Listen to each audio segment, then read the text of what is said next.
Pero si no es insuficiente, porque se ha hablado durante décadas en este país que necesitamos un crecimiento por arriba del 7% para, por lo menos, pues empezar a solventar los graves problemas que enfrenta el país. Eso sería la primera pregunta.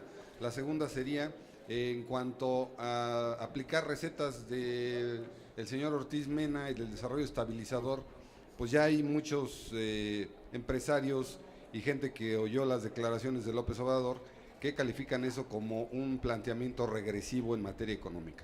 Sí, yo creo que para contestar esto usaría dos fuentes. La primera, una exfuncionaria del actual gobierno, secretaria de Estado, algún día mencionó y citó un estudio del Banco Mundial en el sentido de que la corrupción podría estar frenando el crecimiento económico hasta por 9 puntos. 9 puntos. Vamos a suponer que es una estimación grande, exagerada, tuvo que hasta salir a desdecirse, ¿no? Pero vamos a suponer que fuera la mitad.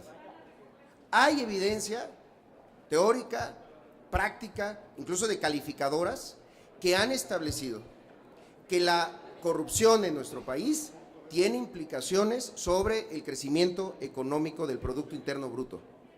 No lo dice Andrés Manuel. Entonces, el eje central, que es el poder con honestidad, tendrá efecto sobre eso.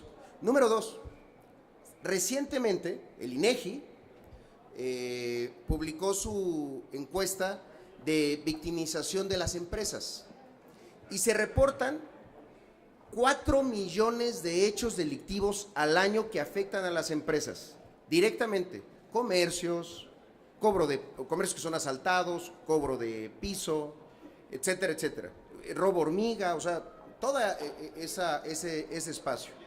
Y una de las conclusiones más interesantes es que la inversión extranjera y la inversión privada nacional se ha detenido los últimos 2 años y empieza a decrecer.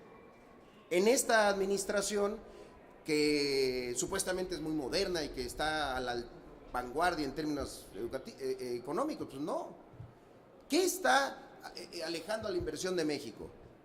3 cosas muy simples: la corrupción, la inseguridad y un tercer elemento fundamental: las reglas no claras, el Estado de Derecho. Cuando un gobierno, como lo han hecho aquí, cambia las reglas de manera permanente, pues ahuyenta la inversión. No lo ha hecho Andrés Manuel López Obrador, lo ha hecho esta administración. Esta tarifa cero, nada más, para decir una. Entonces, no es un asunto utópico. Ahora, el tema de fondo es que ese crecimiento económico que hemos tenido en algunos momentos de la historia, por ejemplo, en la etapa del desarrollo estabilizador, en el que el país crecía de manera constante, hasta el 8%, con un tipo de cambio estable, en la que los mexicanos de clase media, una enfermera, un profesor, podían hasta financiarse un viaje a Europa, fuera del país, podían mandar a sus hijos a las universidades públicas, pensar que había movilidad social y que quienes no habían tenido educación podían tener la esperanza de que sus hijos sí la iban a tener y en ese sentido iban a tener una mejor calidad de vida. Eso fue el desarrollo estabilizador. No son con las mismas recetas, pero sí algo que está en el corazón: el crecimiento con objetivos sociales. Este gobierno, como muchos otros que empiezan a entrar en crisis, sigue un solo modelo.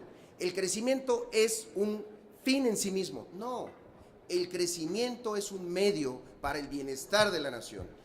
Lo está diciendo Christine Lagarde, la presidenta del Fondo Monetario Internacional, que no puede seguir habiendo crecimiento con esos niveles de desigualdad. Lo dijo ella antier en una entrevista, ahora que está en Buenos Aires.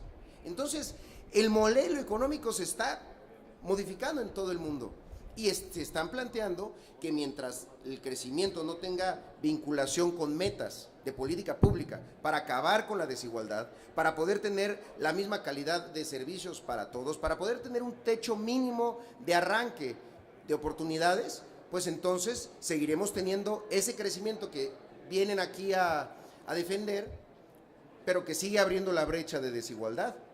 Nunca como en los últimos 18 años, los años del PRIAN, nunca había crecido más la brecha. Hoy, el 10% de los mexicanos concentran el 25% de la riqueza nacional. Ni en el porfiriato, pues. Entonces, sí hay un problema de fondo. Va a crecer económicamente el país, porque esas tres frenos, porque son los frenos del crecimiento, se van a combatir y se van a atender.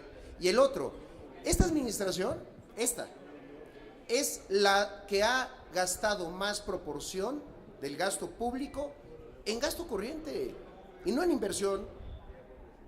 Hoy, por primera vez, en la balanza está arriba el gasto corriente. Entonces, yo no sé qué están defendiendo. Defienden entonces los privilegios, los lujos de la clase política, el gasto corriente y demás, cuando ellos han sido quienes han también detenido el crecimiento porque no hay inversión pública. Y no la hay porque hay inseguridad, porque hay corrupción, porque no hay Estado de Derecho. Bueno, de eso se va a tratar el próximo gobierno.